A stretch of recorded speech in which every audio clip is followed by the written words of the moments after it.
Order. I call this meeting to order. This is the Standing Committee on Veterans Affairs. Welcome, everybody. My name is Chris Palmer, the MLA for Kings West and chair of this committee. And I'd just like to take a minute and let everybody know I have had laryngitis since December 17th.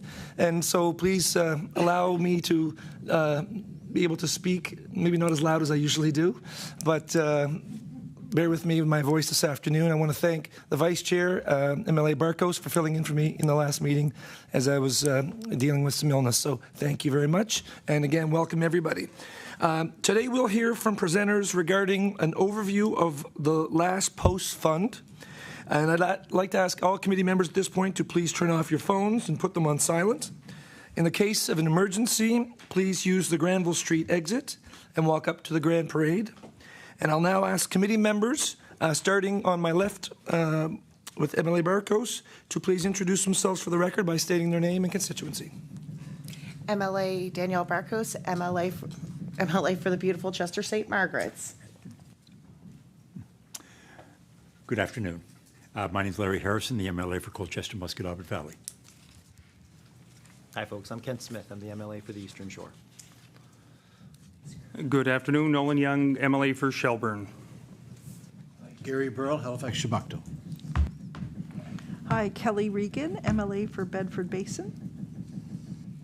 And I'm Ben Jessom, and I represent Hammonds Plains, Lucasville. Thank you, everyone. And I'd also like to note the presence of Legislative Counsel Aaron Fowler to my right and Legislating Acting Committee Clerk Kim Ledley to my left. So I'd like to welcome our witnesses this afternoon. Welcome to our committee. And at this point, I'd like to ask you to introduce yourselves. And where there's only two of you this afternoon, we might as well allow you to introduce yourselves. And if you have an opening statement to give right away, we'll allow you to do that. So, Mr. Carter, maybe we'll begin with you. Sure. My name is Robert Carter. You can call me Bob. I go by Bob most of the time. And I am the president of the Last Post Fund for the Nova Scotia branch. To my left is Steve St. Amant, who is the vice president, and he is a retired military, as you can tell by the large number of medals on his left chest. We're here to talk about the Last Post Fund. I can begin if the chair wishes. Yes, please. Opening statement. Yes. Perfect. So the Last Post Fund has been around since 1909. We traditionally provided funeral and burial services for veterans who were not in a position to pay themselves. That really was pretty much our operation for a number of years. Over the last number of years, we've developed special initiatives. I know there's a lot of material that's been provided to you in advance, and I appreciate the clerk's work. She did a great job putting all that together.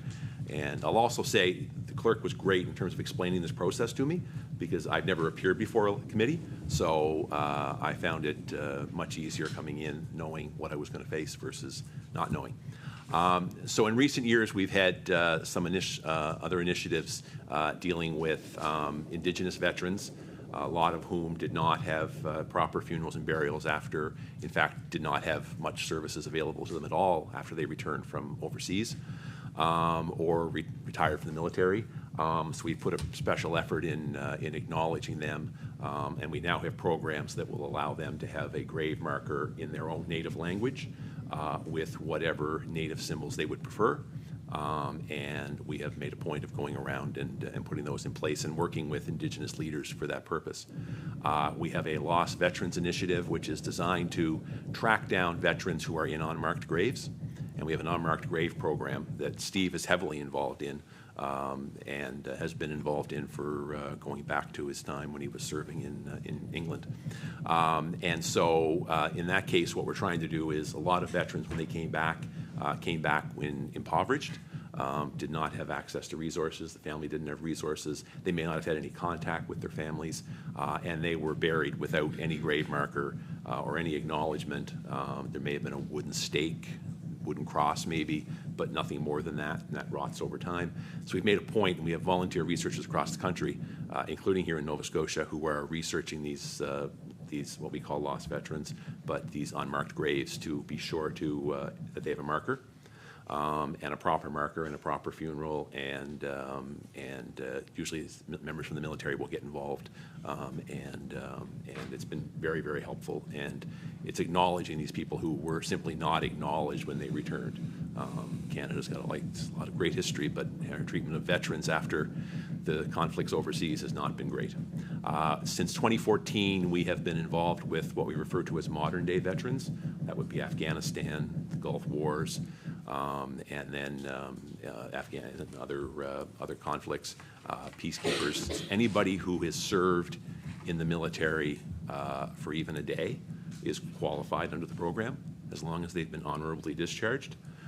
Basically, you got to get through basic training, and you work, and then you qualify. A lot of the modern veterans will have resources, but not everyone does. And so, there's a few things that we're trying to do, and we're hoping that your committee and you as individual members can help us do. First and foremost is awareness.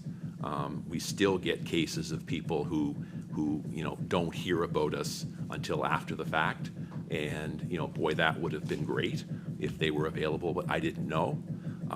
We try to get out to funeral homes. We try to get out to the legions. As you all probably know, the legions are not as plentiful as they used to be. A lot of the rural legions are pretty small, and so it's hard getting our awareness out. We don't have a budget to run a big social media campaign or TV ads or billboard or anything like that. We're just trying to spread awareness wherever we can, so people know about us, and so that's number one. There's a few other things, though, that are within the provincial boundary, but others that are more national that we want to sort of highlight. In terms of sort of at the provincial level, one of the things that we're faced with right now is Fort Massey Cemetery. Is one of only two in Canada. It's in Canada, right? Correct. That's owned by the Veterans Affairs. There are a lot of unmarked graves over there. What's the number again? Approximately 750. And a lot of them have been identified. We know who's there, but it's owned by Veterans Affairs, and it's not really getting a whole lot of attention. And we've tried various things over the years in terms of getting an individual memorial there, or getting some type of maybe not quite a cenotaph, but some type of acknowledgement that there are all these veterans there, and it's been really hard. So we'd like, if any of you have any contacts at the federal level, or ever have an opportunity to influence the federal level, that would be one thing. It also raises an issue that is going on, of course, that some of you are probably aware of in your own constituencies. It's just cemeteries that are not being managed. There's no upkeep anymore. There's a lot of cemeteries that were owned and run by churches. The church has folded. There's no one locally doing it anymore. They fall back to, I believe, the provincial municipality and or the province, but no one does anything. There's one in particular in Cape Breton that I'm dealing with at the moment, where storm erosion has meant that there are coffins and burials falling out of the side of the hill and into onto the beach below. I've been speaking with Kendra Combs, who's the MLA in that area. She's aware of it. I'm going down in a couple of weeks for part of my day job. I've got a court appearance down there, so I'm going down to, while I'm there, a Legion member is going to take me out and show me, because there are veterans who are now on the cusp of falling into the sea. I mean, even if it's not a veteran, it's a shame that we have cemeteries there that have been abandoned, and we now have bodies falling into the ocean. I just think as a member, as someone who lives in Nova Scotia almost my entire life, I find that just depressing and disappointing, and surely to goodness it can be addressed. The other thing that we'd like to sort of put a bug in your ear about is vital statistics. When we're doing research on unmarked graves, we can get death certificates, older death certificates, but there's a cost for every single one. And we're run by a volunteer organization. And so we've got volunteers doing their searching, and every time they want to get a death certificate or a marriage certificate or a birth certificate that's 50, 60 years old, there's a cost. If there was some way that we could get either a flat rate or get a special rate or something that would allow us to be able to do it. This is not done for personal genealogical research. This is not going on Ancestry for someone's individual person. This is us trying to determine an unmarked veteran's grave. But there's an expense, and we don't have the budget for that. This is all volunteers, and we certainly can't ask them to pony up their own money for that. So that is something that we just wanted to put a bug in this committee's ear because it is a veterans issue from our perspective. The other thing, though, and again, this is not within the the authority of this committee, but you can have potentially some influence at the federal level. The funeral and burial program sets a fixed amount that funeral homes get paid. That amount hasn't changed for years. Right now, it's $7,376. Now, anybody who's buried a relative in the last few years would know that's really a low end of what the cost would be. But we don't have, the federal government sets the rates through Veterans Affairs, and that rate hasn't changed for years. And so any influence you guys might have with federal counterparts, even if it's just at a party conference or over a cup of coffee, some way to sort of try and put the bug in their ear that this is really too low of a rate. The other thing that we've been really lobbying hard on Veterans Affairs is there's a 1-year limitation under the program. So a family has to come to the program within the first year after death. And if they're after the first year, our hands are tied. And having gone through the death of close family members, there's months of grieving. You're trying to deal with the estate. You've done the funeral, but by the time you circle back to this, if you haven't heard about it right away, but you hear about it a year and a half later, it's too late. And so we have families who have funded funerals and burials that could really have used our help, but come too late. And so we've been trying really hard at a national level to get that extended. In my view, and our view, is 3 years seems like a reasonable extension. That gives families time to sort of go through the grieving process, through the estate process, sort out all of that, and still have time. And it's not like it's basically just saving money off the backs of grieving families, as far as I can tell, because it's the same pot of money, whether they come in 1 year or 3 years. This is a small pittance on the federal budget. But if there was some way that we could, again, any influence you may have at your level, individually or as a committee, would be really appreciated, because that's something to us is really a shame. We've in recent years, recently we have a field of honor we have a number of fields of honor in Nova Scotia, but the main one is over at Fairview Lawn Cemetery, just down from the Titanic graves. If you're ever over at the Titanic graves, we've been in the last year or so, we've been working with the city on getting that all up and running, and so we have a new flagpole. We're getting that looking spruced up, and we're getting signs put up so that people are here to see the Titanic will see signs pointing them to our field of honor. So if you're not really a Titanic fan, that maybe you want to go over and take a look at our field of honor. So that's going on. I've talked too long.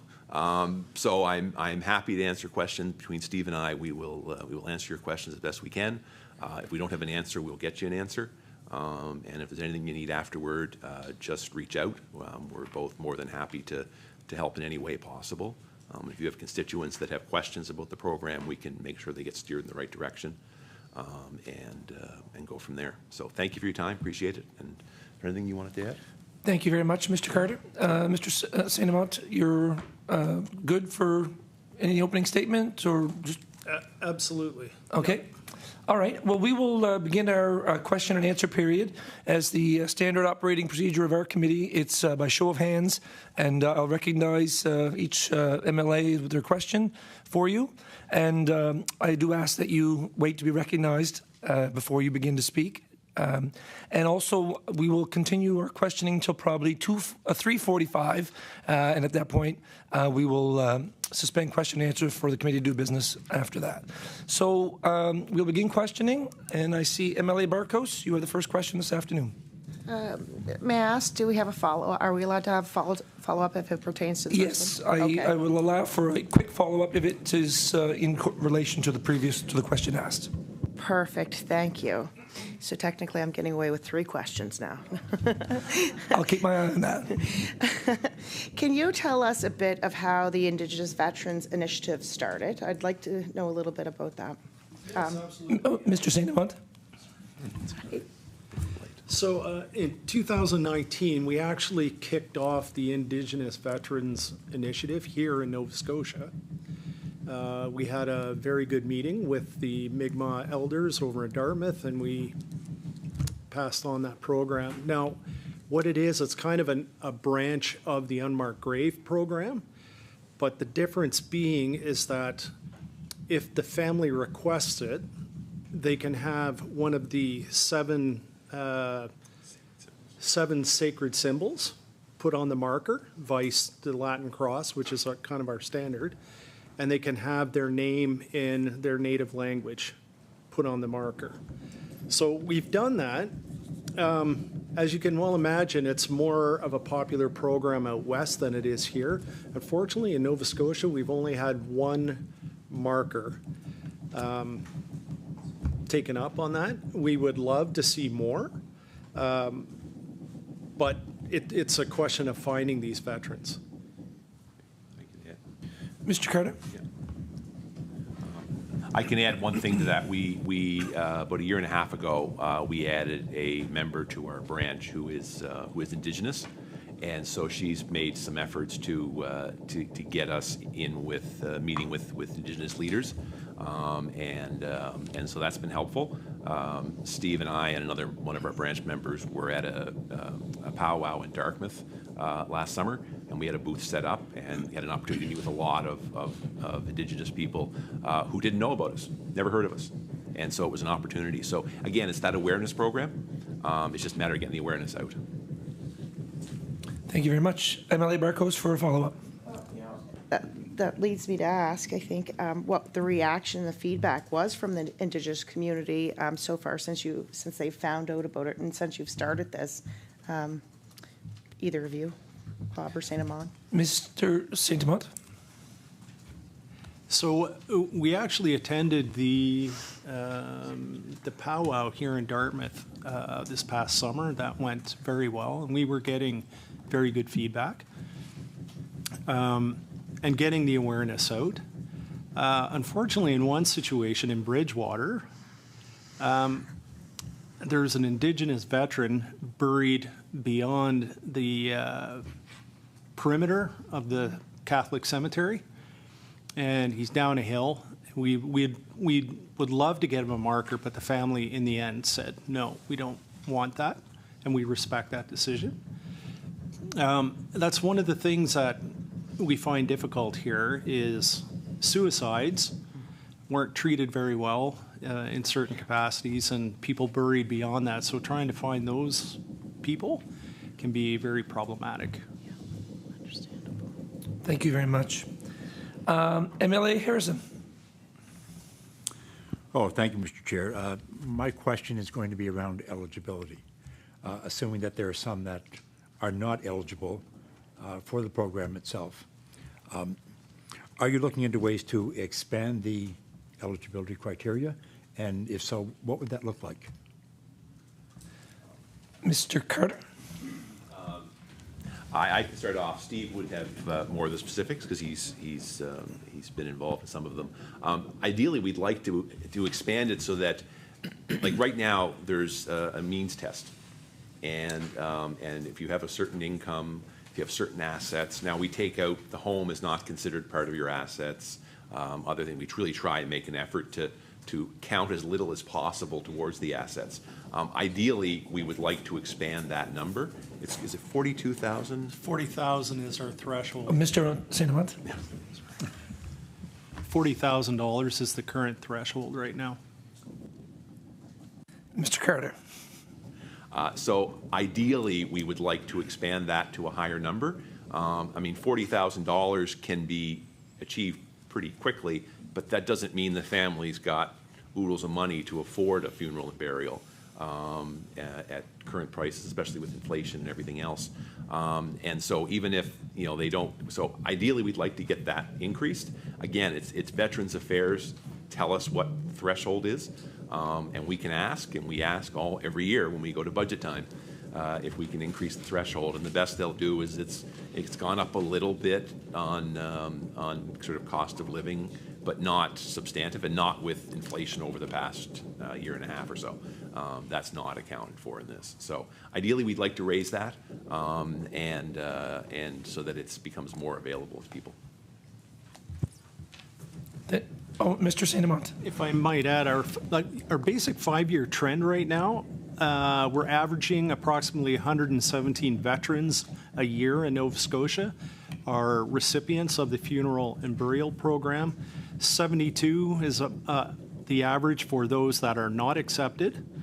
And then with regard to the unmarked grave program, we're providing approximately 17 to 20 markers per year for unmarked graves.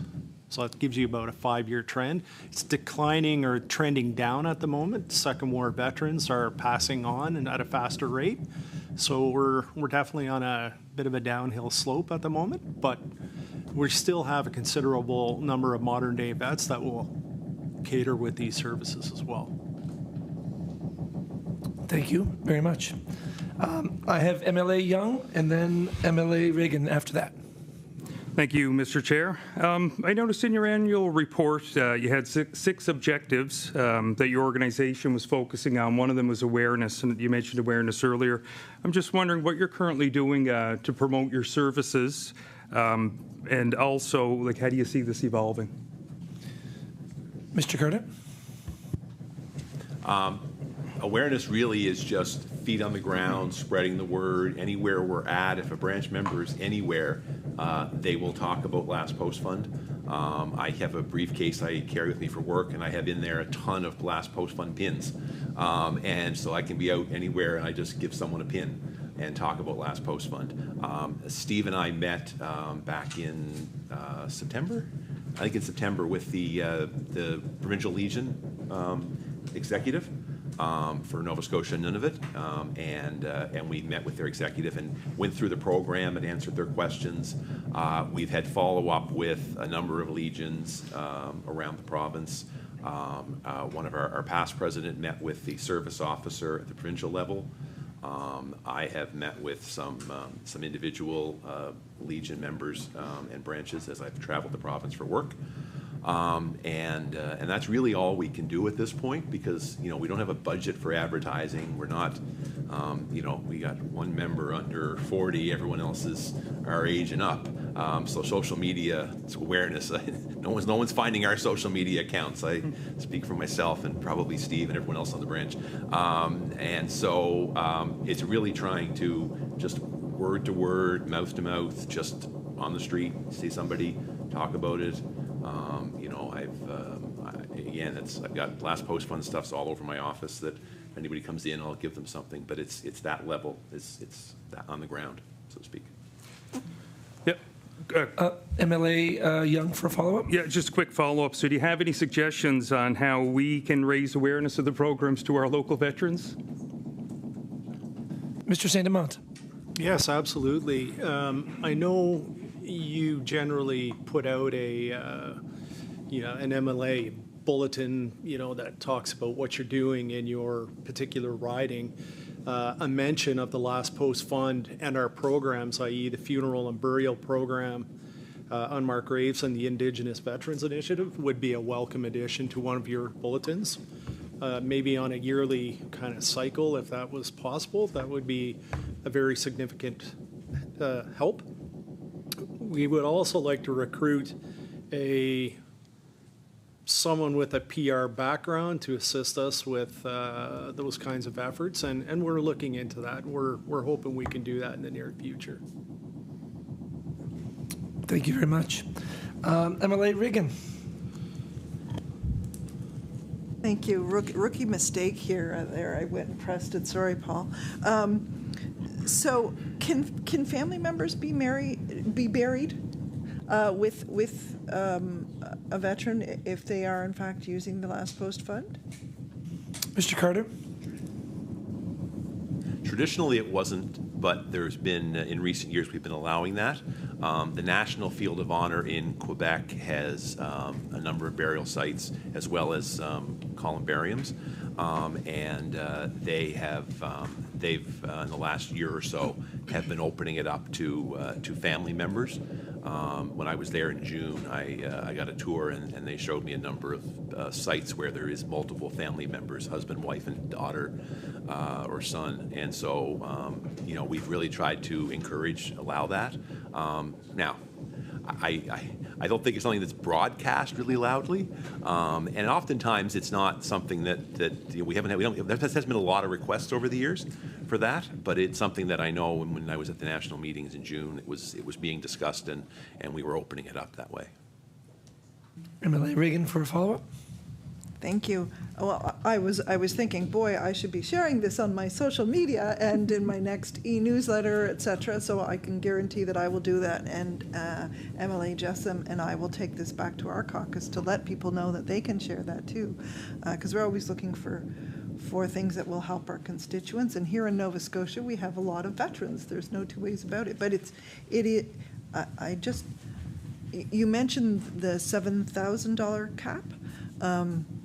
So just to give you some context here in Nova Scotia, the Department of Community Services will pay for funerals of people who do not have any money. And last time I checked, when I was minister, it was capped at $3,800, just to give you an idea of what is it up now? It's now 4, is it? Yeah. Anyway, so it is considerably less. So I'm glad to hear that it is where it is. Although I certainly understand that, as with everything else, inflation has affected the cost of that. So I don't really have a question about that, but perhaps you could let us know, sort of what you're looking for. Yeah. Mr. Carter. I appreciate that. I'm aware that the community services level is much lower than what we allow. I'd have 2 comments. Just because community services is too low doesn't necessarily mean that ours is too high. And I have spent my entire life avoiding politics, so I'm not going to weigh in one way or the other on that issue as to where responsibility lies. I would say, though, that we would like to see that up closer to 10,000. And what I'd say, too, is veterans deserve a proper funeral. I mean, I can get it that we'd like to give everybody a proper funeral, and sure, that would be an ideal world, we would, and we give everybody a $10,000 funeral. But veterans put their lives on the line. Some of these people were in war zones. Men and women putting their lives on the line, getting shot at. Surely to goodness, somewhere in this country we can find the money to give them a proper burial if the family can't afford it. And even if they didn't serve in a war zone, because I get that argument all the time, well, I'm not really a veteran because I didn't serve overseas. BS is my response. If you've signed up and said, I'm prepared to go overseas and get shot at, if you ask me, you're a veteran. That's it. There's no distinction between the two. And so these people, men, women, they deserve to have a proper funeral and burial and get recognized for that. And I don't, it's in the world of things we can spend money on, this one seems to me to be proper. So. Mr. St. Amant. Yeah, I would like to clarify something, too. A lot of people have the misconception in the province that a veteran is only someone who served in the First World War, Second World War, Korea. That is absolutely not the case. For our purposes, a veteran is a veteran is a veteran. You served, you qualify. Or I shouldn't say qualify, you are eligible to qualify. And then going through that process, that'll determine eligibility after a while. But someone might have finished basic training and left the military. They can apply for last post fund, benefits, if the state wishes to do that. So that's one thing I'd really like to make clear is that, what constitutes a veteran is considerably different than what we've seen in the past.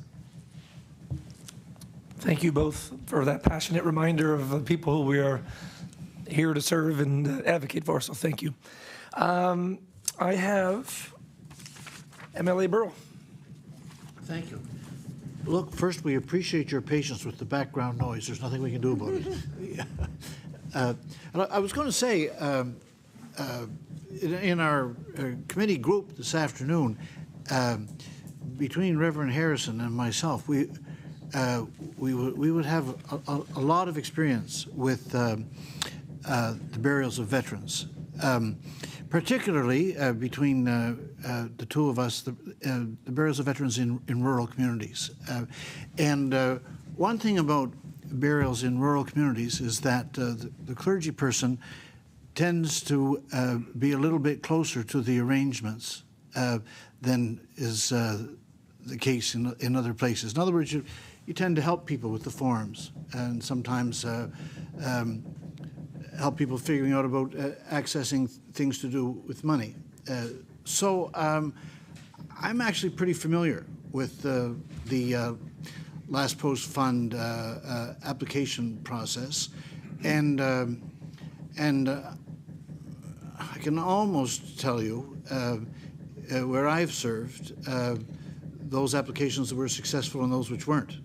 And it has. I've often had a lingering question about it in my mind, that rooted in the fact that some of our, I'm speaking about Second War veterans, some of our Second War veterans families who have whose applications for last post fund assistance have not been successful, have been families where you would have expected they would be, and where you would have expected that actually they had less than other families that were successful. And in looking into that, I discovered that it had to do with the, in the definition of the threshold, with the asset of land. So it's very common in rural Nova Scotia that people of long-term intergenerational low income own land, and this is a feature. And I have found with the last post fund that there have been people who have been turned down in ways that have has not been good, has not created a good feeling in the local legion. People know about it. It's a small community. And it had to do with this business of owning land and how that defined the assets that people had. And I wonder if this is a problem that you've encountered, and if you have any thoughts about how it might be addressed. Mr. Kerner? I have heard that before, and it goes back to what Veterans Affairs will allow and not allow. If I had to hazard a guess, and this is just my perception, in Ontario, Quebec West, you don't have that type of long intergenerational land ownership. Farms maybe, but they're only going back to the 20th century generally.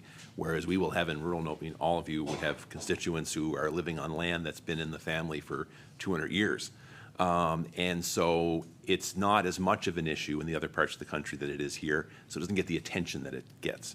I have heard that, though, and people who otherwise have little means but happen to own a big tract of land that really is not going to sell. I mean, they're not going to sell the family homestead at this point, but it still gets qualified. I've heard that.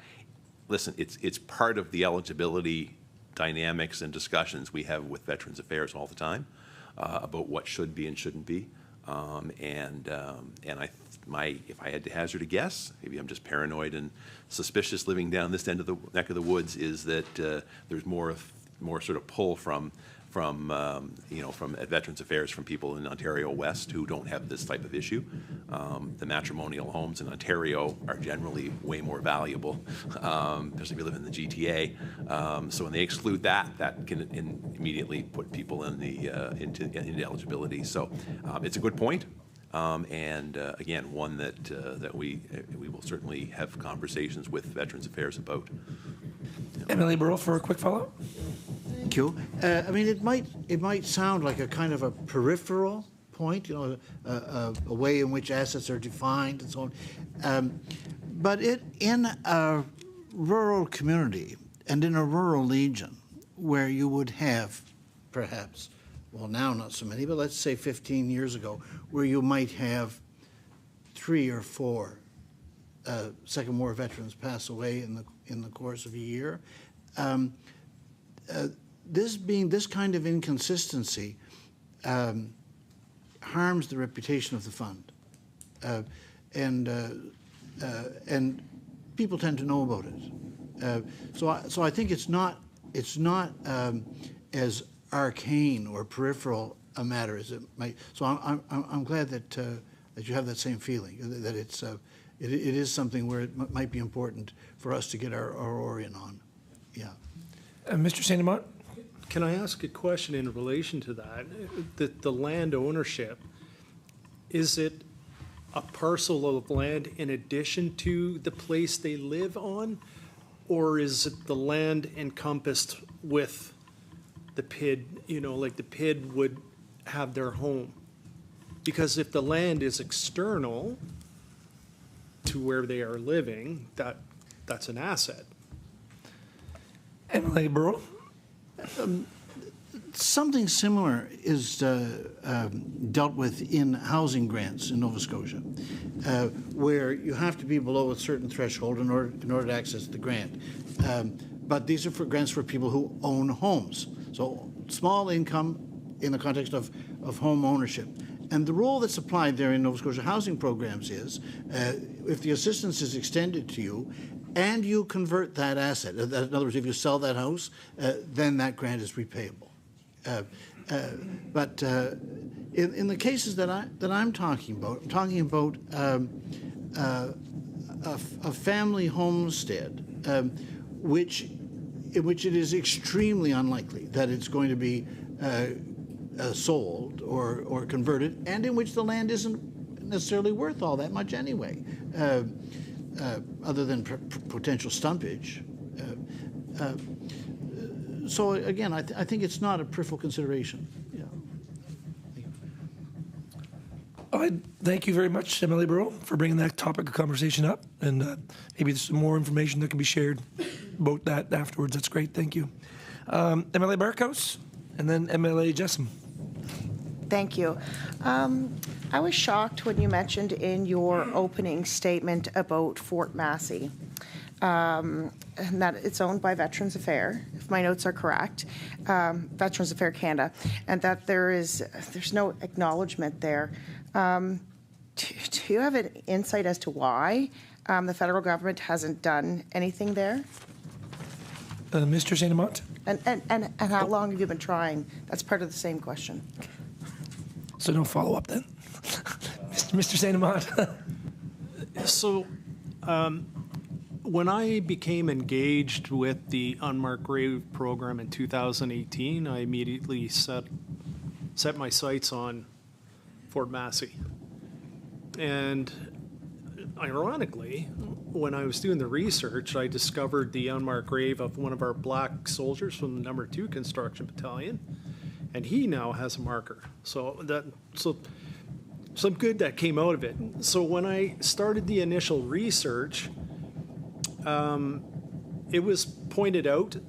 We brought it up with Veterans Affairs, and at the time there was a bit of a plan to try and remedy this situation. Unfortunately, the gentleman that was running it retired, and there was a change of, who was running the program there. We have raised it with Veterans Affairs, and we're trying to keep it on their front burner. At this juncture, the front steps area that when you initially go to that cemetery is falling apart, and that's their immediate concern at the moment. They're trying to fix that. So once that's done, the plan apparently is to proceed with, commemoration of these other people. Now, some of the other issues that they're facing is that some of the burials are relatively shallow in that cemetery, and there are multiple burials in single plots. You can have 3 burials in one plot, for example. So going in, and because each of our standard upright markers has to go down a minimum of 18 inches, and it's concrete. So they're really concerned about bumping into some problems. And the one corner of Fort Massey also contains a mass grave from the cholera outbreak in the early 1800s. So there's some issues that Veterans Affairs has to address before they do anything more permanent there. But we're really hoping that it does get addressed in the future.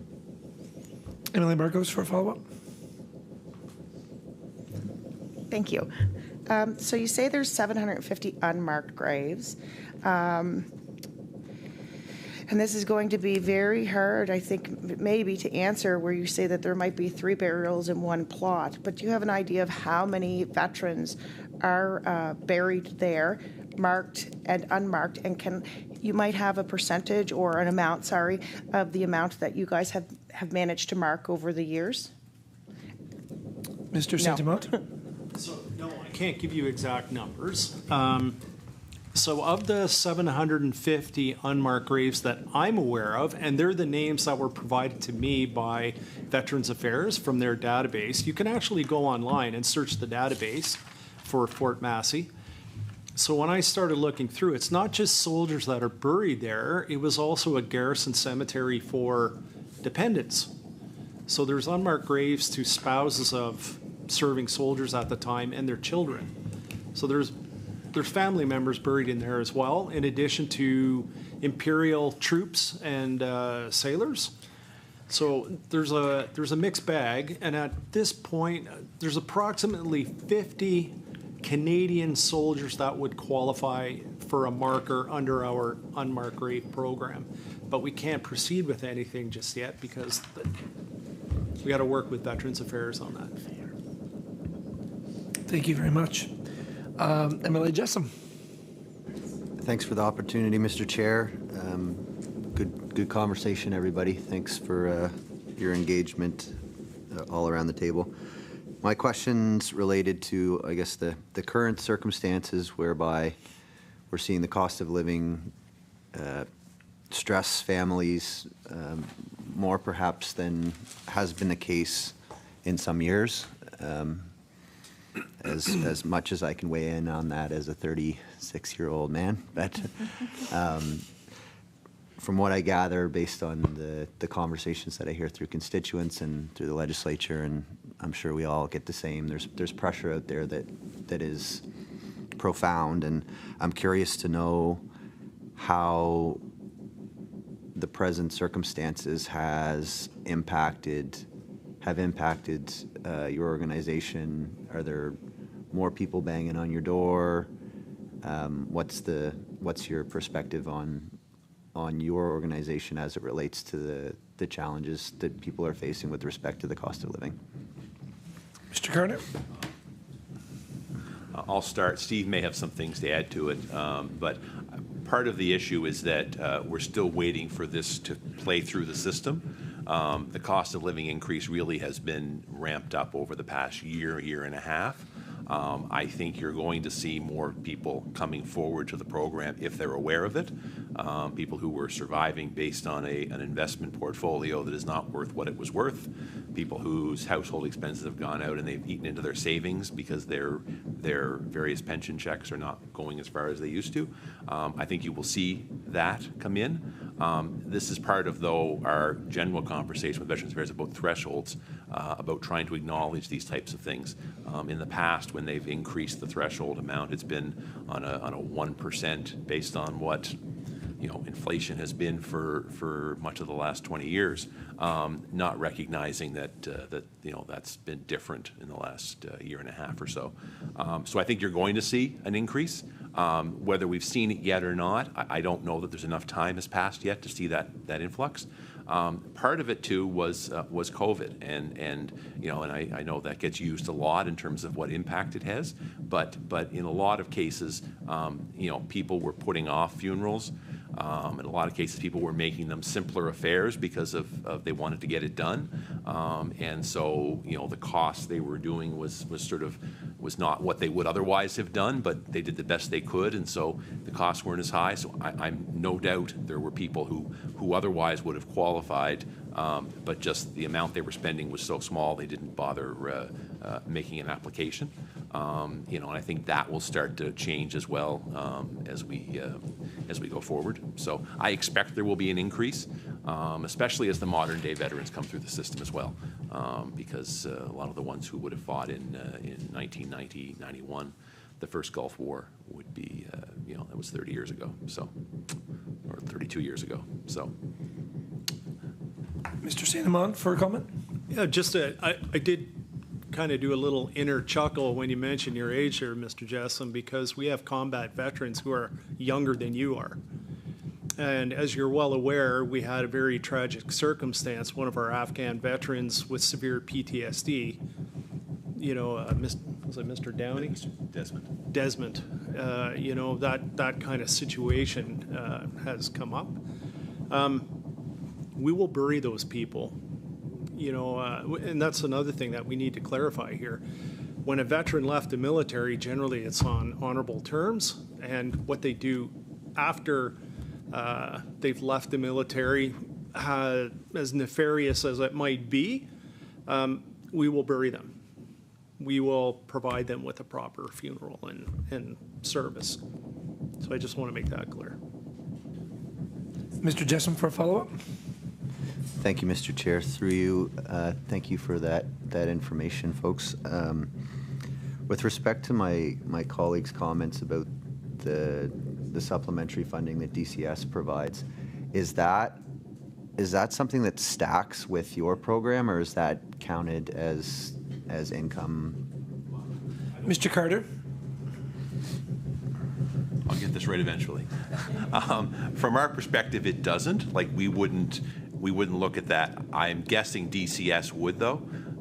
Would they? And I guess I'll turn to the former minister or someone on the current side who may know. But Last Post Fund would not. If there's money available through there as well, I don't think wouldn't be on our issue. I wonder about DCS, whether they would scale back if we're involved. I don't know. Thank you very much. MLA Harrison. Thank you, Mr. Chair, and I want to thank my colleague MLA Burrow for bringing that one aspect up. There are so many more, and we may still be in the position of meeting with families and them asking some guidance from us. Could you, and this could be hard to be all-encompassing here, but just a little bit of the criteria that a veteran will need in order to meet the eligibility? Mr. Santamont? Yeah, so when it comes to the, I'll tackle each of the programs. So when the funeral and burial program comes up, basically it's an assessment of liabilities and assets. And if at the end of the day, their assets amount to less than $40,000, they qualify for the funeral and burial program. If they're over that $40,000, then they're not going to qualify. And again, it goes back, we don't count the house, we don't count the car. And in fact, you know, our counselors favor the veteran. So I want to make that clear. You know, they do their best to ensure that the veteran will get the best possible outcome. Mm-hmm. Now, with the there's also the Matter of Right program, which is kind of an offshoot of the funeral and burial program. And what that means is that, let's say, here's a great example. So a gentleman was on submarines, and he had cancer that was attributed to his service on submarines. And when he passed away, the family called into Veterans Affairs. They said, look, he died because of his service, as a result of his service. And what that does is it eliminates the means test. So if they die because of something related to their service, the Matter of Right component will kick in. Now, I have to say, the family must call Veterans Affairs. We do not tackle that. So they have, because the Veterans Affairs has the medical staff that can review the files and look after that. So I want to make that one clear.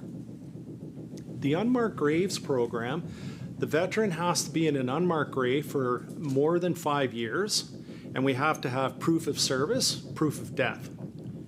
Now, the benefit, as Ms. Regan pointed out about family members, if the veteran is already in the plot and then the spouse passes on and they go into the plot, her name or his name can be added to the veteran's marker. So we try to do that. And again, it's not advertised that much, but we will provide that service. And we've seen that quite a bit so far with some of the markers around here in Metro.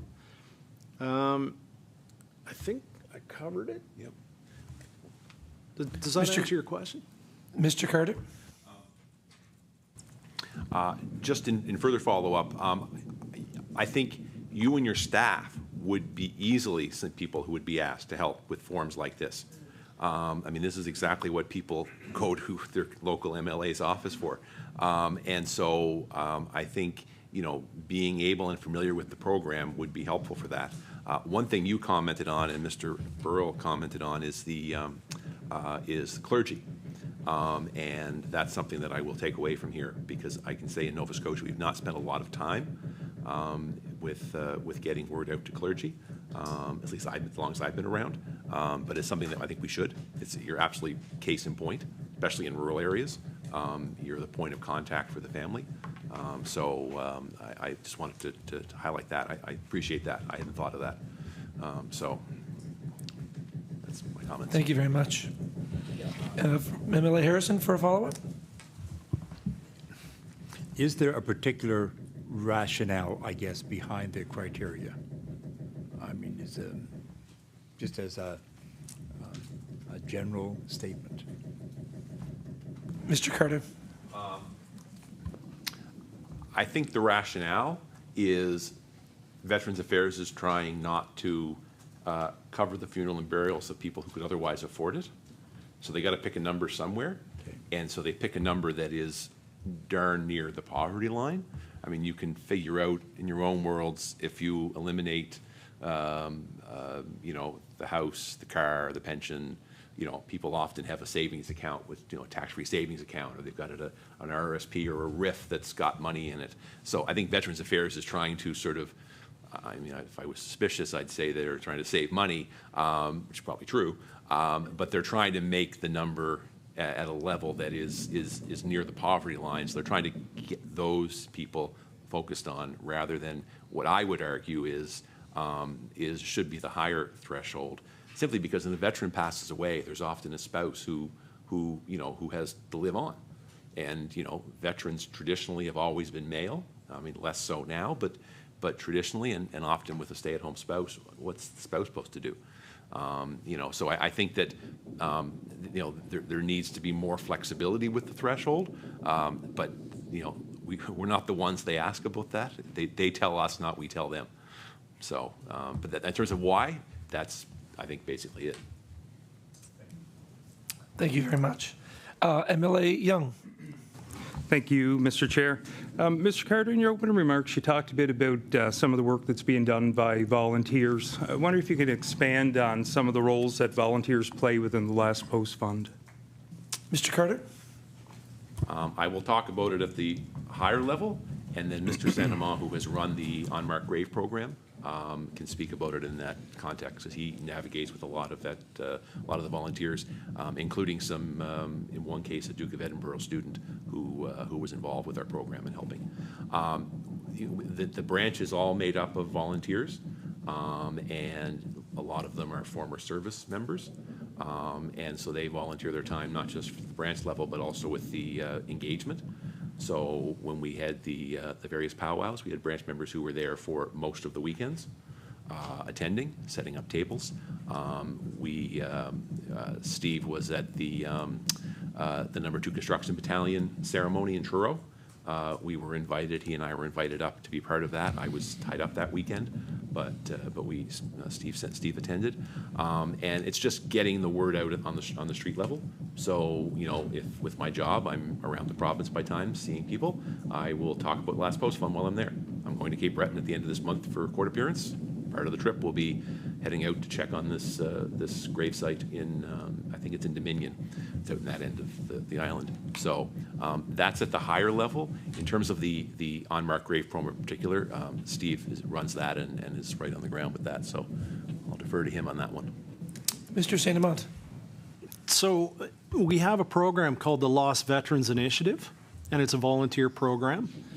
And basically what that, somebody will get in touch and say, hey, I'm interested. Because in a lot of circumstances, I need boots on the ground. Clearly I can't cover the entire province. There's over 2,000 cemeteries in this province. Some are older, some are younger, but I can't get to them all. So volunteers will come in and they'll say, I would like to do, I'd like to participate in this. So what we do is we give them a little bit of a training. I'll take them into Fairview Cemetery, which allows many examples of what we're trying to achieve with the Unmarked Grave program. I'll walk them through that, kind of what to look for, what to see. And then I'll try and run another component where we do some of the online research via Ancestry and using some of those databases that are online. And then once they start off, then we get them involved and they can start submitting applications for unmarked graves themselves. And we just let them go to it. So that's kind of in a nutshell, what we do with the Lost Veterans Initiative. Admittedly, I find it very difficult to run it because, people's interests, they wax and wane. So some people come in full of, they're full and then 2 weeks later you don't hear from them again.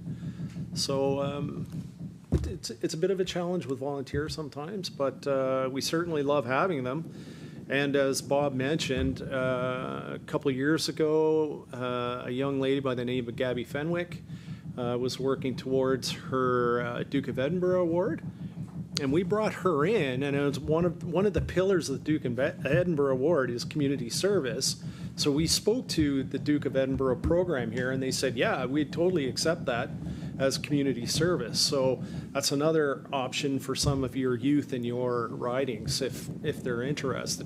What better people to work local cemeteries and who know them than locals in that area? So if they can help, we're ready to have them. Thank you very much. MLA Barkos? Well, actually, you kind of spoke a little bit in a way, but in your time, in your role, I should say, with the Last Post Fund, are there any lessons or trends maybe that you've learned or that you've noticed in the best ways to find unmarked graves? Like, have you gotten better? What have you learned from this? Mr. St. Amant. So the west of Canada has had greater success with regard to the Unmarked Graves program, and I think I would attribute that largely because after the First World War, a lot of the young guys went out west, they got land and put roots down, that kind of thing. Here, not so much. The tools that we use to, we manipulate databases all the time to kick out information that we can follow up, getting access. And this goes back to the archives for vital statistics. We could really use your help in that regard. As it currently stands, the provincial archives will only allow us to look at vital stats for 50 years prior, if you know what I mean. So like right now, I can look at vital statistics up to about 1969, 1970. But as you can well imagine, most of our Second War veterans who passed away after 1970, but I can't view their record. And the problem with that is, in many circumstances, the death certificate tells me where that veteran was buried. So if I know where the veteran is, then I'm allowed to go to that particular cemetery, talk to the caretaker and say, where was this person buried? But I can't do that because I can't access, the data. And that's something we hope that perhaps this committee could help us with, is kind of figuring out a way that we can get that data and view it when possible. It would certainly help us out in a large way. But the majority of our fines up to this point are First War veterans because A, the Canadian Expeditionary Force database is currently online, so I can, within seconds, pull up a First World War veteran service file. And I can also, because it's 1969 and prior in Nova Scotia, I can go on Vital Stats and pull their death certificate. Bang, bang, I've got the two key pieces of information I need to submit an application. But anybody after 1970 is a problem. Thank you. MLA Barkos for follow-up. Yes, thank you. So, okay, so you talked earlier and then just now of things like the flat rate for the, or special rate for burial or death certificates or marriage certificates, and you've talked about us, you know, sharing in our newsletter, and you've just talked about, you know, you can't go back before 1970. I'm just wondering if you have any ideas or suggestions of how MLAs can support your search for unmarked graves in Nova Scotia. Like, is there something that, you know, keep our eye open, and if we're talking to someone, you know, like, I'm just trying to think of all the ways that we can help. Because we do speak with a lot of people in the run of a day, and we do read a lot. So who would like to tackle that one? Mr. St. Amant? Absolutely. So, and I'm throwing it out there, I don't know if it's possible or not, but perhaps an MOU could be arranged between the Last Post Fund and maybe the provincial government. I don't know. That would certainly help. The other one, legions within the communities often know who's a veteran. You know, some of the elderly folks in that community, oh yeah, I knew this guy and he's buried over in that cemetery, but I don't know if he has a marker or not. A lot of those people have very rich in local knowledge and where people are and who they were. That's a big help. You know, Western Head down by Bridgewater, one of the caretakers said, oh yeah, I know of a couple of veterans, they're over there. And they only had an aluminum cross on their gravesite, so it's an unmarked grave and eligible for a marker. So we'll get the markers. And I'll also point out, there's no cost to the family. So if they want the marker, it's handled. And in a lot of cases, they take the marker. Mr. Carter? I'm just going to add to that in terms of what you folks could do at the local level, and it's absolutely communicating the word. You know, when you're visiting a nursing home and you're talking to the people there, you know, just mention to them, look, do you know of any veterans in the graveyard over there that you know of? And if they say, then, you know, just put them in touch with us or get in touch with us, and we'll take it from there.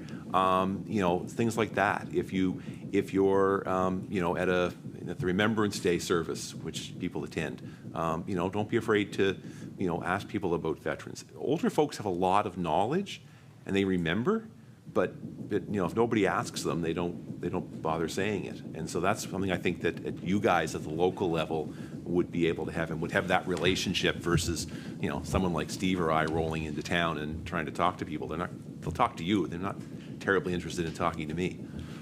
So I'd add that as well. Thank you very much. MLA Burrell is next, and then MLA Reagan, and then MLA Jessam. Oh, thank you. I just wanted to go back to what you were saying in your introductory thoughts about how it would be helpful if, at Service Nova Scotia, if I understood you right, that if processing fees were waived for death certificate applications to do with research related to the Last Post Fund. Is that what you had proposed? Or Mr. St. Amant? I don't necessarily need a hard copy. I just need a photo, you know, an image of the death certificate. So as long as I get the information, that's really all I'm really concerned about. I think there's privacy aspects, which is why that kind of 50-year rule that's in place. But if there was a way to talk to community services and get in and on a periodic basis, look, I need info on these guys, can you provide that? And if it's just the images, I'm happy with that too. MLA Burrell for follow-up. I'm not sure I understood exactly.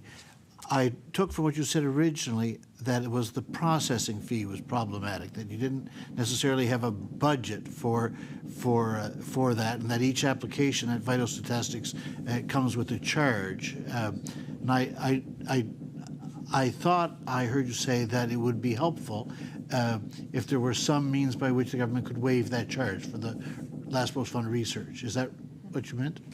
That would be fine. Mr. St. Amant? That's okay. The fee isn't applicable pre-1970 because I can go on Vital Stats and pull that information. Easy peasy. It's post-1970 that causes the issue. So because that information is not online, if I wanted to know the death of John Bloggins in Yarmouth, for example, I would have to go to community services and request a death certificate and pay that applicable fee in order to get that information. That's kind of our issue at the moment. Does that clear that up for you? MLA Burrell? Want to answer the third question? One last quick question. Okay. So then would it be helpful from your point of view if this committee were to write Service Nova Scotia and request that they give consideration to the waiving of those fees in that post-1970 research when it was being conducted under the auspices of the fund? Mr. St. Amant? Absolutely. And in 2019, we actually drafted a letter to the Premier of Nova Scotia at the time requesting that. And we never got a reply. And I think we followed up again in 2020, and again, there was silence. So this is one of the key reasons we're here today, is to kind of help along with that. So absolutely, Mr. Burrell, that would be of an immense benefit to us. Thank you. MLA Regan? Yeah, so 2019, 2020, that makes me think of COVID, which may be why you didn't get a reply. But so that actually leads me to ask a question about, have your services been impacted by COVID? Sorry, I meant to take this off. Have your services been impacted by COVID during this time? Thank you. Mr. Carter?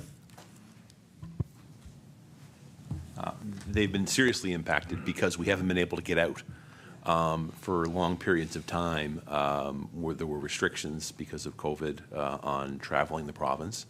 You know, as a lawyer, I had exceptions that I could go for legal work, but I didn't quite think that last post-fund work qualified under my umbrella as a lawyer. So we declined. We couldn't meet anybody. Nobody wanted us from Halifax rolling into their house in Dominion or in Barrington Passage. So that was a huge impact in quite frankly, in spreading awareness. And we had been sort of planned some things that we were going to do through 2019 and then into 2020 that just fell apart. Another one of the impacts has been with the, and it's just sort of a practical thing, is with the tattoo. We always had a booth at the tattoo every night where we could, people come in and we would be there with our banners and with our information, and we'd talk to people. And of course, when the tattoo was canceled, that didn't work. And then in the last couple of years, when they've had a tattoo of some kind, they have declined to have us in or anybody in. We were offered the opportunity to sponsor and go in the program, but that was expensive, and we just didn't have the budget for it. So those are the sort of practical things that COVID has impacted.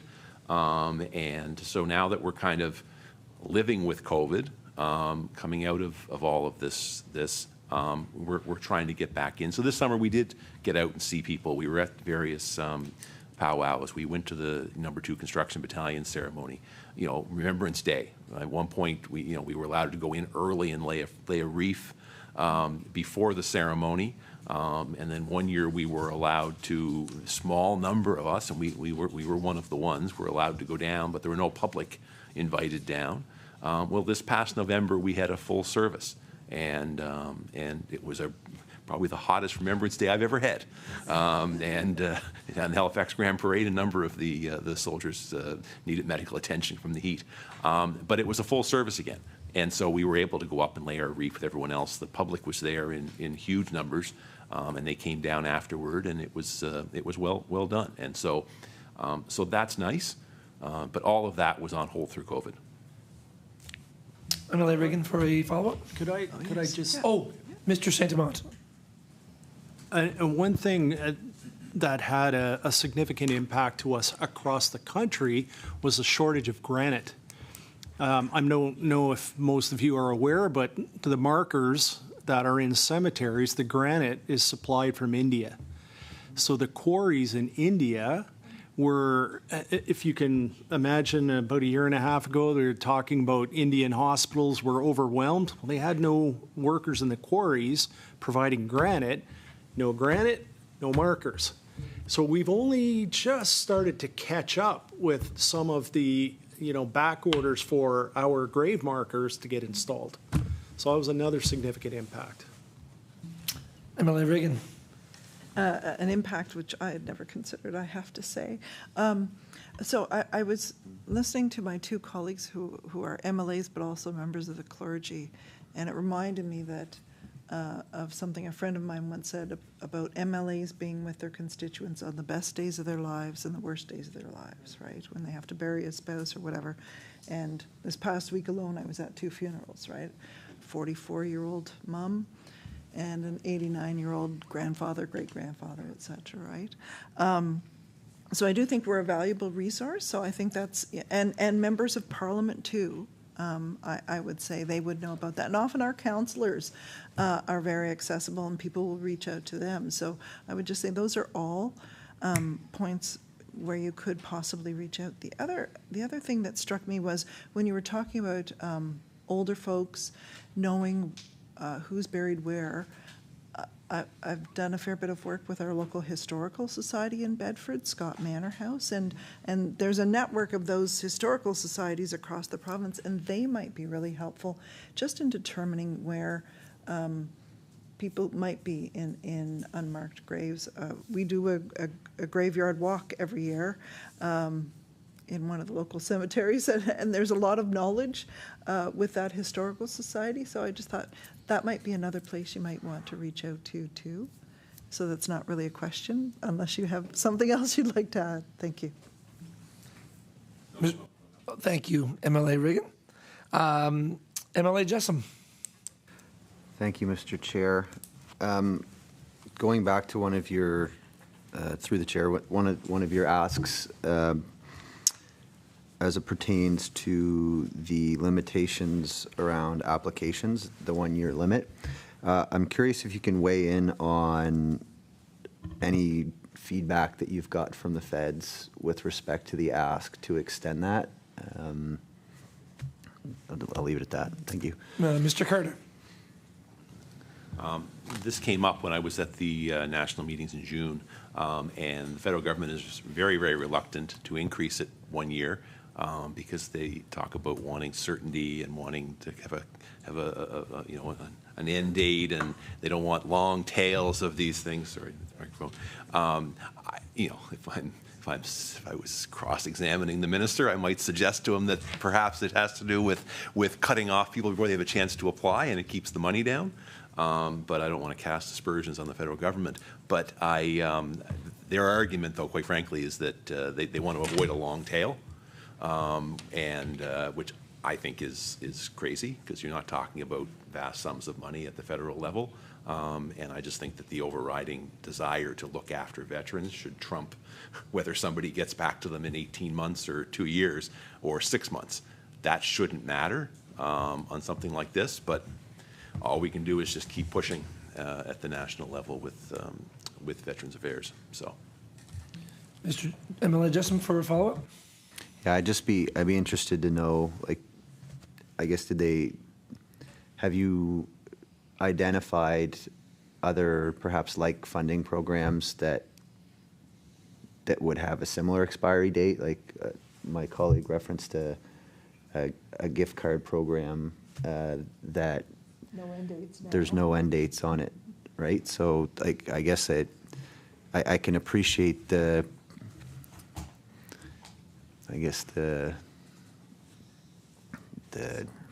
ability to the desire to have the ability to tighten things up and wrap things up as seamlessly as possible, but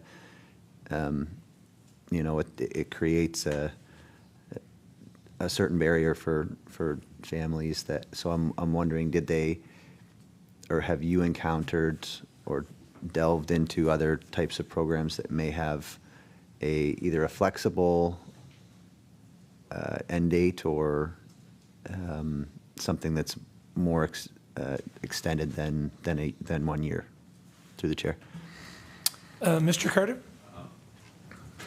Not specifically, although that's not a bad analogy. I hadn't thought of that, to be honest. That's not a bad analogy. One of the things we've tried to do over the past year, and we're intending to try and do more of, is hive off some of the expenses we incur through the Indigenous Veterans Program and try and get some funding through Indian Affairs because they might be prepared to put some money in that would not decrease what we get from Veterans Affairs, but would give us additional money for that program.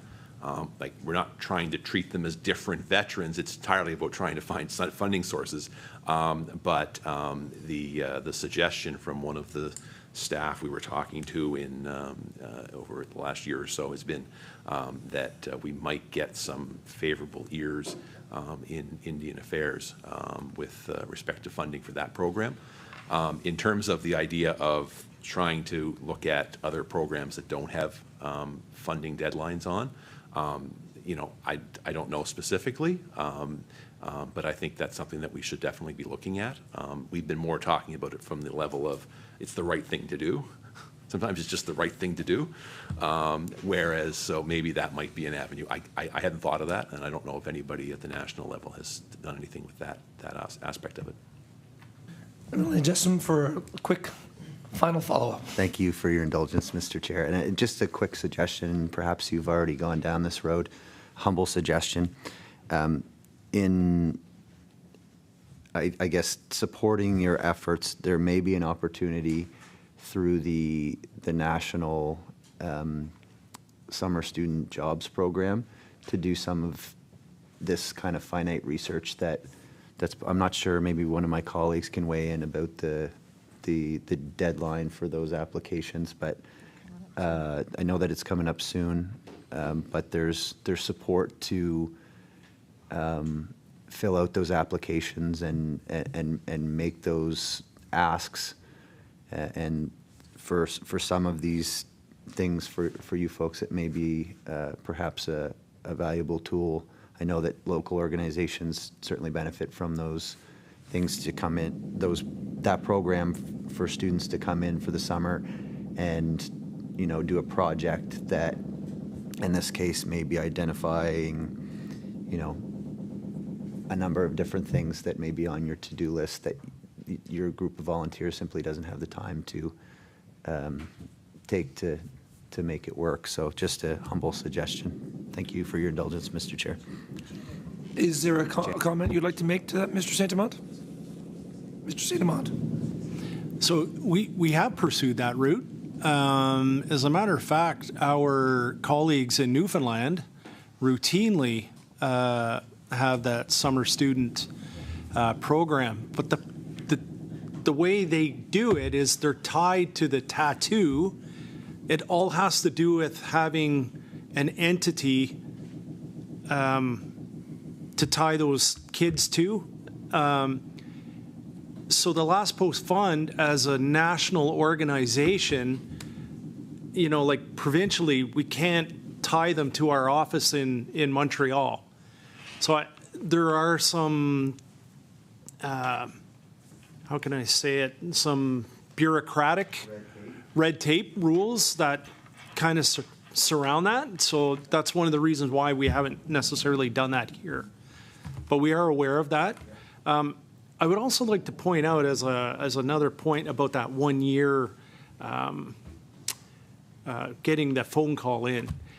So the way it works in the last post fund, when a family member or an executor or whoever calls on behalf of a veteran, within that year, their name is logged, date, time, all that good stuff.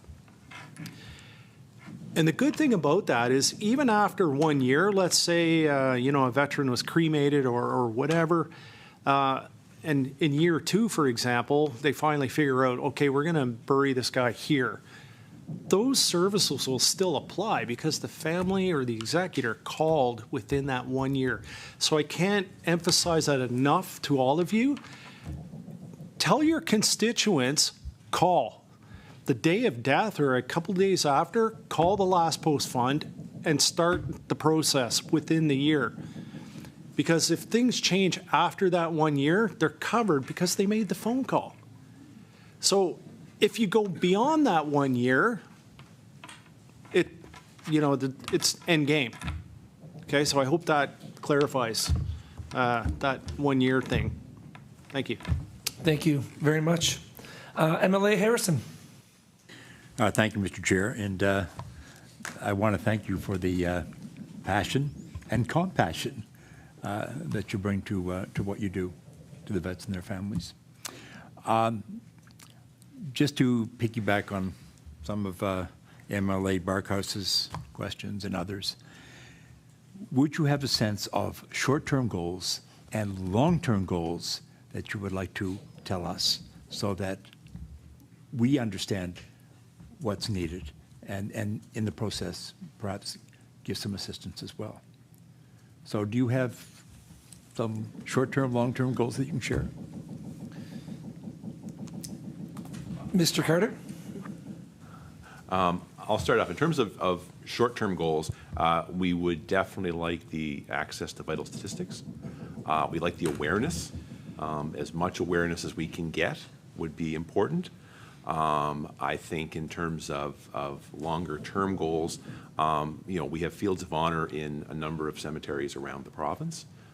So I think getting work done on those would be helpful, and getting some of these cemeteries cleaned up. There's a real jurisdictional issue as to who owns it when it's been abandoned, and there's often not funds in the community to maintain it, or it's volunteers. So being able to work on that, that's more of a longer term thing. But I think that that's something that is going to is going to be an issue. I know Steve has got some other things, so I'm going to let him weigh in on what he sees as his sort of short-term and long-term goals. Mr. St. Amant. Thank you. So one of the things we're trying to do is, in 1958, HRM provided the Last Post Fund with a plot of land in Fairview Cemetery, and that is our primary field of honor for Nova Scotia. It has the capacity for about 225 burials, and most of those are now filled and complete. We now have a second field of honor not far from that one, and we're working on that. As a matter of fact, we had a veteran buried there who was a homeless vet. Very tragic circumstances. The man passed away, but he was tickled pink that he knew that he was going to go to a veteran's plot. So we're trying to make them look like a proper military plot. I don't know if any of you have visited the cemeteries in France and Belgium, but that's what I would envision, is to have a really nice manicured cemetery. And we're also looking at having an information board established so that we can tell the story of the Last Post Fund and illustrate some of our veterans. I'll also point out, the Last Post Fund has buried the majority of the number 2 construction battalion. And even back post First World War, we were one of the few organizations that didn't see color, race, anything else. We just, veteran is a veteran. We'll bury them. and we'll give them the dignity they deserve. So one of the short-term goals for me primarily is to ensure that the current field of honors that we run are going to look good in the future and have a dignified area that looks like a proper veterans site. Thank you very much. MLA Harrison for a quick follow-up. Okay. No question, but you're right. I've been to one France, for instance, and they are just absolutely, I couldn't believe how well they do that. Names, sites, everything is just immaculate and well cared for. And you're right. We need to grab onto that. Thank you very much. MLA Smith. Thank you, Mr. Chair, and thank you, gentlemen, for being here today. As a last-minute substitute, I was resigned to not asking any questions today, but sitting here listening, there's a couple of things that came to mind. The two questions are unrelated, so I'm hoping the chair doesn't notice that they're not a follow-up. First one is your funding model. So I'm assuming that you're funded completely by Veterans Affairs Canada. Am I correct in that assumption? Mr. Carter. The programs themselves are funded entirely by Veterans Affairs Canada. The local branch, as well as at the national level, accepts donations. We don't go looking for donations at the local branch. Some of the branches do require donations. They don't have. We've been fortunate to have had a couple of larger donations in the past. So we don't go looking for donations, but we have people who make donations. So when they do, we use that for some of the extras. So, for instance, when we're looking at getting some stuff done in the field of honor, the City of Halifax will pay for some things. We'll have money available for additional things. That's donations. But the programs themselves are funded entirely by Veterans Affairs, and we don't use donations for the programs. Like, we're not going to go in and take people in the funeral and burials program who didn't get accepted by Veterans Affairs and start paying for them ourselves. We wouldn't have the money. We'd run out of money so quickly. But there are donations for extras. And as I said earlier, we're looking at maybe finding some funding from Indian Affairs to deal with the Indigenous program, if we can. MLA Smith. Mr. St. Amant. Just to add on to that, so the funds the branches have within the provinces, we can use those monies for things that don't fall under our routine programs, like the funeral and burial. And some great examples. We have 7 or 8 Silver Cross mothers in this province who've been buried, and we would love to commemorate them as well. They were chosen by the Legion, and they represented moms who've lost their children. One of them is buried here in Fairview Cemetery, and at some point I would love to see them get a marker. Other circumstances are veterans who may have served the British Army or something like that, and somebody calls up and say, hey, can we get this guy a marker? The branch can discuss it and vote it, and potentially approve that. For example, we have veterans in this province that fought at Waterloo. I think that'd be kind of neat to get them a marker. And I'm trying to find where these guys are buried. There's 2 or 3 that I'm aware of. So they would not qualify for that marker program, so that's where we would use some of our money to do that. All right. Thank you. MLA Smith for a follow-up. Yes, quickly. So we've talked a lot about outreach, and what you did in a non-COVID situation would be the tattoo and the Remembrance Day ceremonies and things like that. And for me, I guess this is just another form of clarification. So would I be correct in assuming that every Legion across the province would be well aware of the Last Post Fund and what you're able to do and how you're able to implement the programs? Mr. Carter. Historically, yes. A lot of the Legions, especially in the last few years, have declining numbers, and they don't have the service officers. Traditionally, the service officers were the individuals who were there who would help people with programs. They would be the ones who would have engaged them with Veterans Affairs. They would help them with paperwork. They would help that sort of thing. They traditionally knew all about the Last Post Fund, and they would be there to distribute that information. A lot of the branches don't have service officers anymore, or they have people holding the title, but they're really not doing the position because there just isn't enough to do. Part of what we've been doing since COVID had started to lessen and the restrictions lessened is we've been reaching out to the Legion again.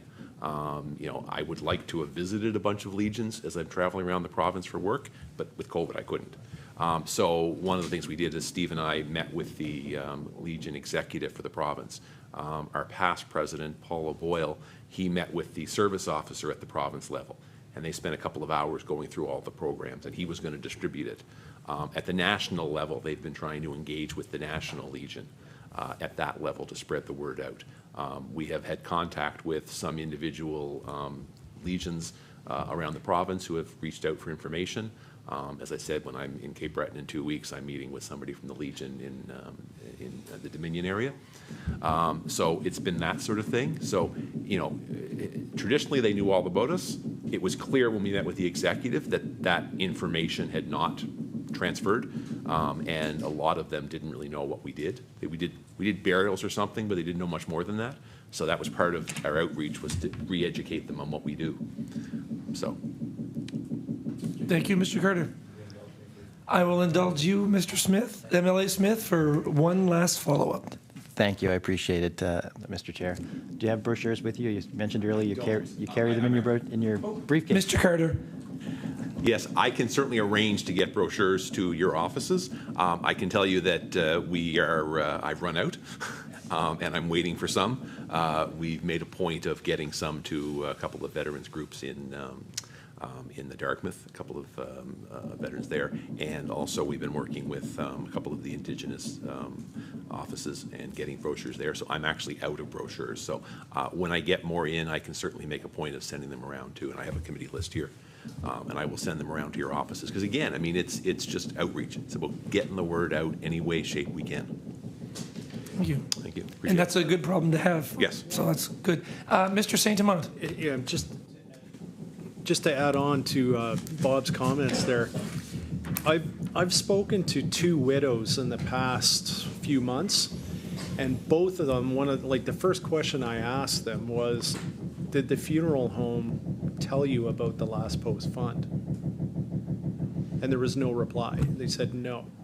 So we're having, you know, difficulties at times, you know, with that information. And when they do find out, they do make the phone call and get the ball rolling. So not all funeral homes are like that. I've actually, Snows has been very proactive to reach out to us and say, hey, how does this work? And how can you help us out? And we'll work with anyone in that regard. But that's an unfortunate aspect right now, is that some funeral homes are just not, it doesn't get mentioned. Thank you very much. MLA Barkos, and in the interest of time, I mentioned that we would conclude our questioning at 3:45 with some committee business that we might have to attend to. I think we'll shorten the question and answer period to 3:40 to allow you to have a chance to give some closing comments. MLA Barkos. I just want to say, you guys did a great job for being your first time, and your first time 13 years and plus. But as a daughter of a deceased veteran, I find it very heartwarming what you guys are doing. He was very fortunate to have a burial. I'd also say that I would like to, when it becomes time, put a motion forward that this committee write the Department of Service, Nova Scotia, and Internal Services to connect with the Lost Post Fund and explore ways in which they can be supported in to further their cause of ensuring all veterans have a dignified burial. Thank you, MLA Barkos. We can look into that committee business. Once we're Thank on you. the committee business. Questions?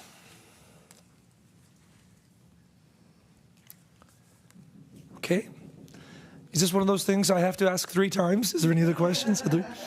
No. So seeing that MLA Jessom? Just get one more in here, folks. Thank you for your indulgence. Other than some of the subject matter that we've discussed today, with respect to the provincial government and the purview of the provincial government, is there anything that we haven't touched on today that you would add that you have a direct line to the province with versus the feds?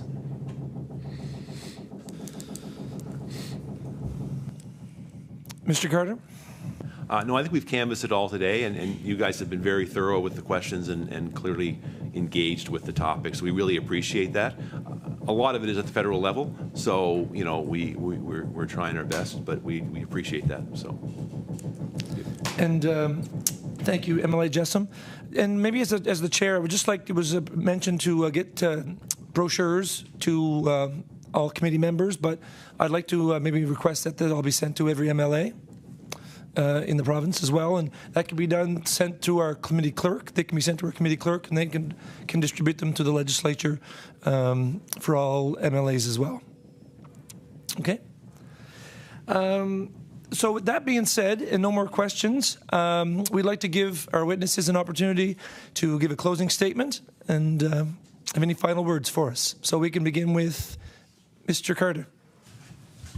Thank you, Mr. Chair. I just want to thank you all for listening here this afternoon and listening to our story.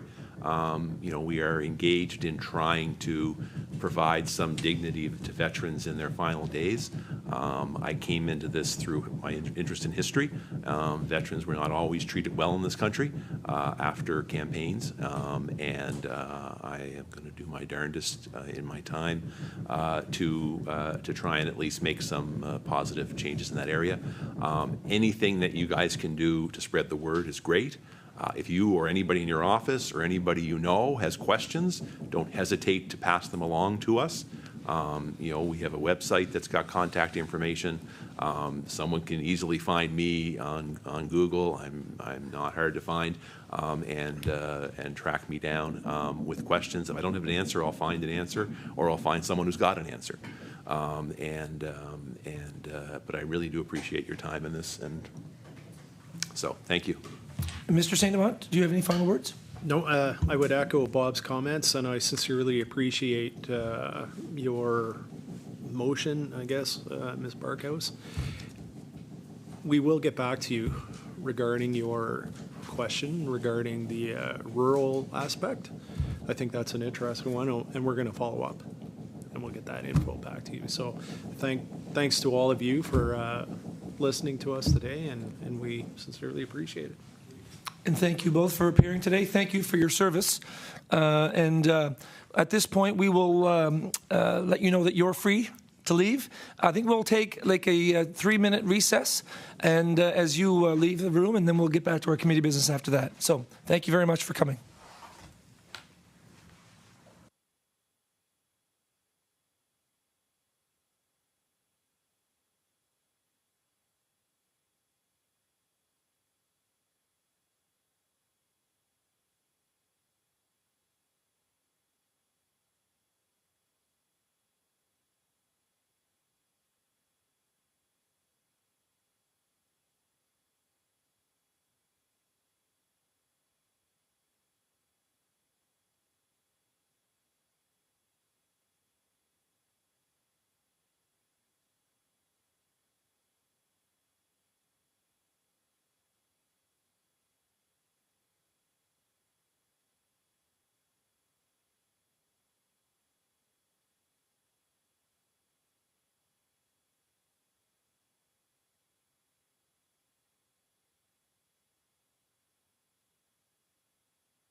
Order.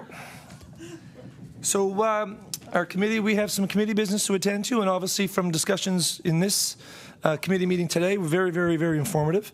It seems like we might have some people that might want to have a discussion around a few things from this committee meeting. So MLA Burrow, you had raised a comment first, so I'll present. You have a comment or conversation about anything? Thank you. MLA Barkos has a motion to bring forward, and MLA Barkos? I'd be happy to hear the motion. Okay, MLA Barkos.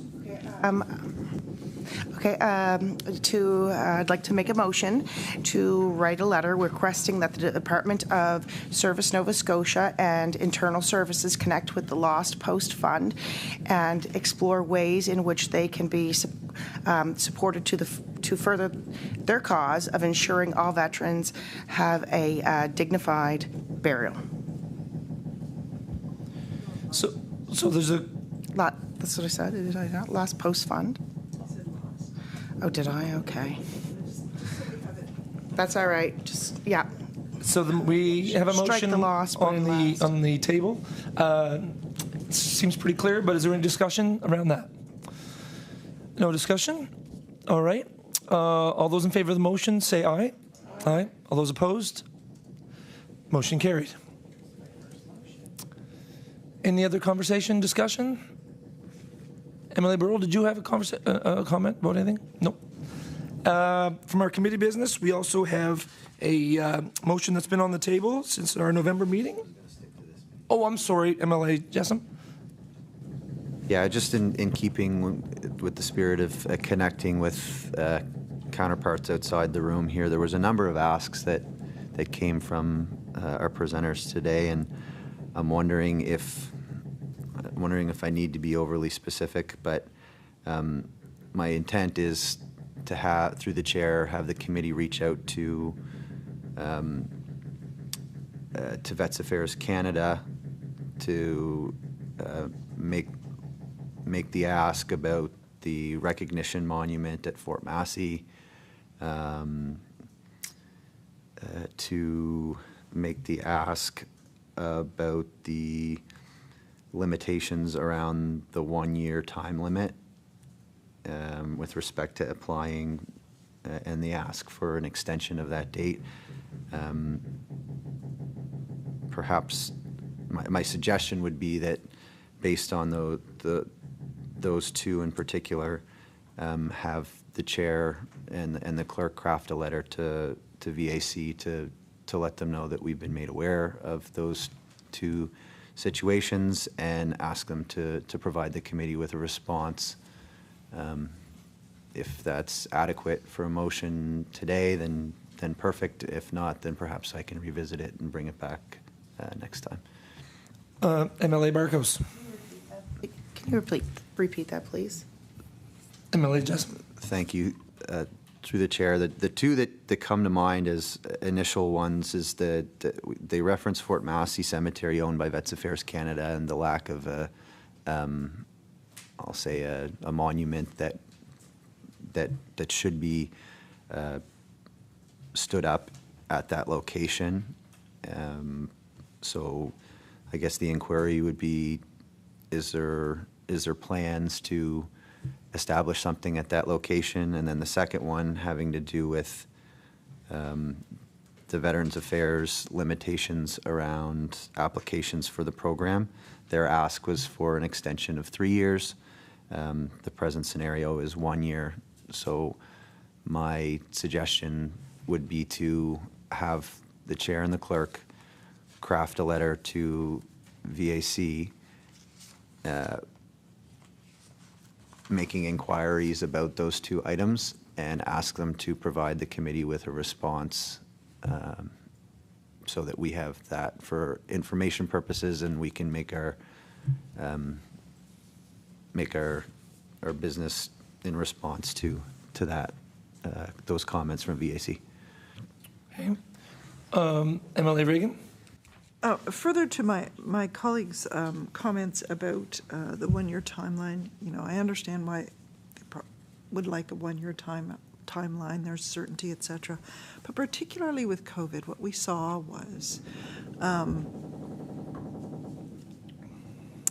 there were great swaths of time where people couldn't gather, etc. And I really think pointing out to the department that for many families it was very difficult for people to travel, for people to get out and look at headstones, all kinds of things. And so, perhaps that's a way in the door, just dealing with the COVID side of things, that it in fact did delay people. It would have been good if we were doing this back in 2020, probably, right? But it just seems to me that things changed in 2020, and perhaps that could be a way that we could introduce this as a reason for a change. MLA Smith? Thank you, Mr. Chair. I'll say I don't think that we have any issues with the suggestions made by our colleagues opposite. Would maybe friendly amend it to include some notion of the reviewing the rates for funeral costs that as they noted in their presentation, that $7,000 and change doesn't seem to be quite enough. So I think we're pretty clear with the three requests in a letter drafted between myself and the clerk. So there's a motion on the table and no further discussion. So all those in favor of the motion signify by saying aye. Aye. All those opposed? Motion carried. MLA Jessam. We've got a little bit of time here, so I'm just to check this other piece off here.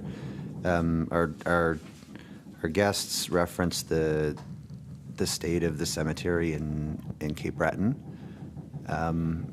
I personally don't know exactly the road to take to support the cause of dealing with that. I'm wondering if any of my colleagues around the table through the chair have any suggestions on who or how we might, as a committee, approach finding a solution to deal with that situation. Am I allowed to comment? Okay, MLA Young. I remember reading this in the paper several years ago, and I think there would have been a group that would have addressed some of this in the past. I don't remember who the group was, but so there is information out there if it happened in the past as well. That's all I know on that topic, though. MLA Barcos. So Mr. Carter stated a few times that he was going to go down there very shortly, and maybe the best suggestion would be writing him for asking the clerk to write for him his advice, because in all honesty, I don't know what we can do, and I don't think a lot of us do. Maybe not. Okay. MLA Jessam. Is there, and I don't mean to be presumptive, but is there, to our two clergy members, is there a process for dealing with derelict grave sites or fixing up cemeteries that is a requirement to follow, or just a thought? I support the my colleague from Chester St. Margaret's to reconnect with Mr. Carter and stay close to that and try to get some more information. But I'm just curious if there's a body that deals with that sort of stuff, or does it fall on the church, or what is it? Where the comment was directed to one of our clergy members, I'll allow one of them to speak, MLA Reagan, before we come to you. So, MLA Harrison. Our experiences may be different, but whenever I've run into that situation, we try and get the communities active to do it through really volunteerism, actually, because the money is not there, and the grave sites do need attention. There's no getting around it. So that's been my approach, I guess, in community, was to get folks to get the community itself to take that on, and it's worked so far. In Gary, MLA Burrow. Well, I don't remember Mr. Carter saying where or under what incorporation or jurisdiction the place was that he was speaking about. And so there's a big difference according to whether you're talking about community-owned, family-owned, church-owned, so on. So I think without that information, it might be hard to be offer anything very helpful. MLA Reagan, did you have another comment? Yeah, just that he mentioned it was Dominion. It was really quick. And for some reason, I had this sense that it was a church cemetery. I think because he was talking about churches shutting down. So I'm making an assumption. But if it is a church cemetery, is there any burden? And again, I'm looking to our members of the clergy here that in fact the particular denomination bears for that cemetery. So if it's yeah. MLA Burrow? Well, in the tradition that Reverend Harrison and I come from, it depends entirely on the specific circumstances of incorporation, whether or not the cemetery is incorporated under separate articles from the church, which sometimes it is and sometimes it isn't. So that's the number one question to answer. We don't have it answered in this case. Yeah. MLA Barkos? Which is why I suggested we reached out to Mr. Carter. It was in the Dominion, you are correct. It was in the ocean, but, we don't know, and also Google is telling me quite a bit that we don't know. And so it would be best to have our facts straight before we start making motions on that order, just stating that, yeah. I would tend to agree with that, Emily Barkos. So just so I'm clear about the direction for the chair and the clerk, basically, just to keep in touch about that through Mr. Carter, and then we can address maybe a more formal situation at some point in the future. I was reminded by our clerk and our council that in our last motion that we passed, there was a friendly amendment put forward in that, and we should have voted on the amendment first before we voted on the motion. So we're going to go back, and is that how I do that? Go back to the motion? Yep. So we're just going to go back to that motion, and we're going to, there was a friendly amendment put forward, I think, by Mr. MLA Smith. Would you like to state that friendly amendment one more time, and then we can vote on that? MLA Smith. Thank you, Mr. Chair. Word for word, I'm not sure exactly what I said, but I believe it was something akin to, in addition to Mr. Jessum's comments addressed in the letter, to include some reference to the reviewing the rates paid for funeral reimbursements. So we'll vote on that amendment. All those in favor say aye. Aye. All those opposed? Amendment is passed. Now we'll vote on the motion. All those in favor? Aye. All those opposed? That motion is now officially carried. Okay. On our committee business that was listed for today's meeting was MLA Jessum's motion from November 15th in regards to the Veterans Affairs mandate. MLA Jessum, did you have any comments, or is there any discussion around that? I'll just repeat the motion and then MLA Jessum. Repeat the motion, and then we'll have a quick chat about it. So whereas the Standing Committee on Vets Affairs considers matters relating to veterans of the Canadian Armed Forces and Royal Canadian Legion, and whereas matters pertaining to the Canadian Armed Forces predominantly fall under the jurisdiction of the national government, and whereas on June 14th, 2022, the Minister responsible for military relations and the Nova Scotia government, the Department of National Defence, the Canadian Armed Forces, and Canadian Forces Morale and Welfare Services met with provincial and territorial delegates in Ottawa to ratify the terms of reference for Seamless Canada initiative. And whereas the objective of Seamless Canada is to strengthen federal, provincial, and territorial collaboration to improve the relocation experience of CAF members by sharing information and best practices among jurisdictions and stakeholders. And whereas Seamless Canada has focused on matters pertaining to military families, including improved health care access for CAF families, securing essential worker status for CAF members, a review of the education barriers for students relocating between jurisdictions and leverage employment and training support services for military spouses through the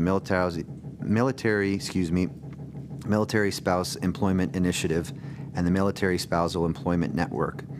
Therefore, I move that the Nova Scotia Legislature's Standing Committee on Veterans Affairs expands its mandate to include matters related to presently serving military families to support the work of Seamless Canada, as was ratified on June 14th, 2022 by the Minister responsible for military relations in the Nova Scotia government.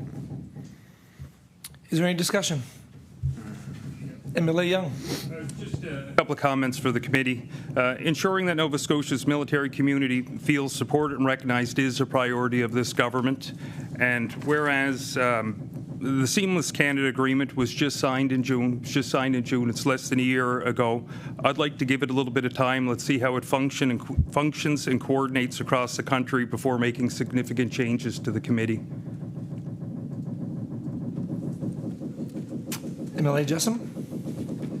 I'd like to add that I do appreciate that the terms of reference were signed, and I guess before we motion to extend by 5 minutes. There's a motion to extend our committee meeting? 5 minutes. By 5 minutes? We can come back next week and deal with it if you want. Sorry. Oh, yes. So we don't have, so we have to deal with the motion that was previously put forward before order. Our time for a committee meeting is now over. And just our next meeting will be on February 21st. The topic is still to be determined. Our committee clerk is reaching out to witnesses to confirm the availability of witnesses at that point in time. So our committee meeting will be February 21st. And with that, I will now adjourn the meeting. Meeting adjourned.